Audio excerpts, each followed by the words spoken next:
اعوذ باللہ من الشیطان الرجیم بسم اللہ الرحمن الرحیم۔ عقیدہ ختم نبوت کے متعلق پروگرام لے کر ہم آپ کی خدمت میں حاضر ہیں۔ آج اس سلسلے کا یہ چوتھا پروگرام ہے۔ پہلے پروگرام میں آیت خاتم النبیین کے متعلق ہم نے گفتگو کی تھی اور بتایا تھا کہ قرآن کریم کی اس آیت کا حقیقی مفہوم کیا ہے اور جماعت احمدیہ کا موقف اس سلسلے میں کیا ہے اور کس طرح قرآن مجید اور احادیث اس کی تائید کرتی ہیں۔ اس کے بعد دوسرے پروگرام میں اس بات پہ گفتگو ہوئی تھی کہ قرآن مجید میں حضرت محمد مصطفیٰ صلی اللہ علیہ وسلم کی امت میں آپ کے بعد نبی آنے کا کوئی تصور موجود ہے؟ اگر ہے تو کس رنگ میں قرآن کریم اس کا ذکر کرتا ہے؟ وہ کون سی آیات ہیں جن میں یہ مضمون پایا جاتا ہے کہ حضرت محمد مصطفیٰ صلی اللہ علیہ وسلم کی شریعت میں رہتے ہوئے آپ کی شریعت پہ لوگوں کو چلانے کے لیے خادم اسلام نبی آ سکتا ہے؟ یہی گفتگو تیسرے پروگرام میں جاری رہی اور بعض دیگر آیات پیش کی گئیں جن سے یہ چیز ثابت ہوتی ہے۔ آج بھی ہم سلسلہ گفتگو کو جاری رکھیں گے۔ ہمارے ساتھ مکرم و محترم مولانا مبشر احمد کالوں صاحب تشریف فرما ہیں۔ تو محترم کالوں صاحب، سوال یہ ہے کہ ہم 3-4 آیات پہ گفتگو کر چکے ہیں جن سے یہ واضح ہوتا ہے کہ امت محمدیہ میں نبوت کا دروازہ کھلا ہے۔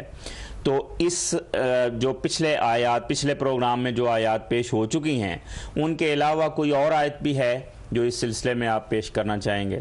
جی، اللہ تعالیٰ سورۃ آل عمران میں ایک مضمون بیان فرماتا ہے، وہ میں آپ کو سناتا ہوں۔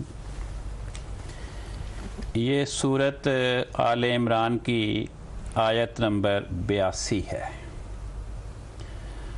فرمایا وَإِذْ أَخَذَ اللَّهُ مِيثَاقَ النَّبِيِّينَ، کہ اللہ تعالیٰ نے نبیوں سے ایک پختہ عہد لیا تھا۔ جی، عہد یہ تھا کہ لما آتیتکم من کتاب و حکمت، کہ میں نے تمہیں کتاب اور حکمت میں سے کچھ حصہ دیا ہے تمہارے زمانے کی ضروریات کے مطابق۔ ثم جاءکم رسول مصدق لما معکم، پھر اگر کوئی ایسا رسول تمہارے پاس آئے جو اس کلام کی تصدیق کرنے والا ہو جو تمہارے پاس پہلے سے موجود ہے، تو تم نے فرمایا 2 کام کرنے ہیں۔ لَتُؤْمِنُنَّ بِهِ، کہ تم ضرور اس پر ایمان لاؤ گے۔ جی، وَلَا تَنْصُرُنَّهُ، اور ضرور اس آنے والے رسول کی مدد کرو گے۔ قَالَ، اللہ تعالیٰ نے فرمایا اَأَقْرَرْتُمْ، اے نبیو کیا تم میرے ساتھ اس عہد کو پورا کرنے کا اقرار کرتے ہو؟ جی، وَأَخَذْتُمْ عَلَىٰ ذَلِكُمْ إِصْرِي، اور اس بات پر تم مجھ سے عہد باندھتے ہو؟ قَالُوا أَقْرَرْنَا، انبیاء نے جواب دیا کہ یا باری تعالیٰ ہم اقرار کرتے ہیں کہ اس معاہدے کی پابندی کریں گے۔ قَالَ فَاشْهَدُوا، اللہ تعالیٰ نے فرمایا پس تم بھی گواہ بن جاؤ۔ وَأَنَا مَعَكُم مِّنَ الشَّاهِدِينَ، اور میں بھی تمہارے ساتھ گواہ ہوں اس معاہدے کا کہ میرا تمہارا یہ معاہدہ ہو چکا ہے۔ فَمَن تَوَلَّىٰ بَعْدَ ذَلِكَ، پس جو کوئی اس کے بعد پھر جائے، فَأُولَٰئِكَ هُمُ الْفَاسِقُونَ، تو وہ لوگ فاسق ہوں گے۔ اس آیت میں نبیوں سے ایک پختہ عہد لینے کا مضمون بیان ہوا جی اور وہ عہد کس بات کا تھا کہ آئندہ جو رسول آئے تم نے اس پر ایمان بھی لانا ہے اور اس کی مدد بھی کرنی ہے. جی تو نبیوں نے اقرار کیا کہ یا اللہ ہم یہ عہد پورا کریں گے اور اس عہد کی پابندی پہ خدا تعالیٰ نے دوبارہ بھی اس بات کا کہا کہ جو اس عہد کی نافرمانی کرے گا، عہد شکنی کرے گا، وہ فاسق قرار پائے گا. اس عہد کی پابندی کی شکل یہ ہو سکتی ہے کہ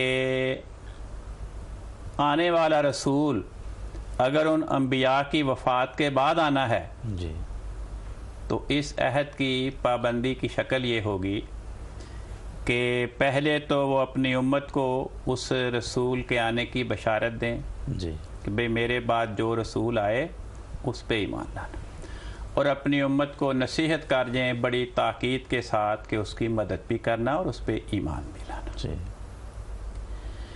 سوال پیدا ہوتا ہے کہ نبیوں سے آئندہ رسول پر ایمان لانے اور ان کی مدد کرنے کا جو معاہدہ کیا گیا اور تمام نبیوں نے اس معاہدے کی پابندی کا اقرار کیا، کیا حضرت محمد مصطفیٰ صلی اللہ علیہ وسلم سے بھی اپنے بعد کسی رسول کے آنے، اس رسول پہ ایمان لانے اور اس کی مدد کرنے کا معاہدہ کیا گیا تھا؟ جی یہ بنیادی سوال ہے. اگر حضرت رسول پاک صلی اللہ علیہ وسلم سے یہ عہد نہیں لیا گیا تو پتہ چلا کہ رسول پاک صلی اللہ علیہ وسلم کے بعد آپ کی امت میں کسی رسول کے آنے کی گنجائش نہیں ہے. صحیح. اگر رسول پاک صلی اللہ علیہ وسلم سے بھی خدا تعالیٰ نے نبیوں والا یہ معاہدہ کیا ہے جی اور آپ نے اس عہد کی پابندی کا اقرار کیا ہے تو پھر پتہ چلا کہ آپ کے بعد آپ کی امت میں رسول آ سکتا. یہ بنیادی سوال ہے. جی جب ہم اس سوال کی تلاش کرتے ہیں تو سورۃ احزاب جی جو 22ویں پارے میں ہے اس کے پہلے رکوع میں جو آیت نمبر 8 ہے جی اس میں اس بات کا تذکرہ پایا جاتا ہے. اللہ تعالیٰ فرماتا ہے وَإِذْ أَخَذْنَا مِنَ النَّبِيِّينَ مِيثَاقَهُمْ، یاد کرو جب ہم نے نبیوں سے ان کا عہد لیا تھا. ٹھیک ہے. وہ کیا عہد تھا اس کی تفصیل سورۃ آل عمران میں بیان کر دی گئی. یہاں پر اس کی طرف اشارہ کیا کہ یاد کرو جب ہم نے نبیوں سے نبیوں والا عہد لیا تھا، وَمِن کا، اور اے محمد مصطفیٰ صلی اللہ علیہ وسلم تجھ سے بھی وہ عہد لیا گیا تھا. یہ تو مجموعی ذکر فرمایا نا. جی جی آگے خصوصیت کے ساتھ بعض نبیوں کے نام بھی لیے جی کہ ہم نے ان سے بھی یہ عہد لیا تھا. فرمایا وَمِن نُوحٍ وَإِبْرَاهِيمَ وَمُوسَىٰ وَعِيسَىٰ ابْنِ مَرْيَمَ، اور ہم نے نوح سے بھی یہ عہد لیا، ابراہیم سے بھی، موسیٰ سے بھی اور عیسیٰ ابن مریم سے بھی، کہ اپنے بعد آنے والے رسول پہ ایمان لانے اور اس کی مدد کرنے کا عہد باندھو اور اپنی امت کو اس بات کی تلقین کر جاؤ. فرمایا وَأَخَذْنَا مِنْهُمْ مِيثَاقًا غَلِيظًا، ہم نے نبیوں سے یہ بڑا پختہ عہد لیا تھا. لِيَسْأَلَ الصَّادِقِينَ عَنْ صِدْقِهِمْ، تاکہ اللہ تعالیٰ ان سچوں سے ان کے سچ کے بارے میں پوچھے.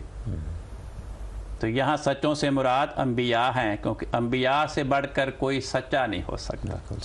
انبیاء سے بڑھ کر اپنے عہد کی پابندی کرنے والا کوئی نہیں ہو سکتا. جی فرمایا وَأَعَدَّ لِلْكَافِرِينَ عَذَابًا أَلِيمًا، اور ان نبیوں کے اس عہد باندھنے کے مطابق ان کی زبان سے اپنے بعد آنے والے رسول کی بشارت سن کر اس پر ایمان لانے، اس کی مدد کرنے کی تاکیدی نصیحت سن کر بھی جو لوگ ان نبیوں کا انکار کریں ان کے لیے خدا تعالیٰ نے دردناک عذاب تیار کیا۔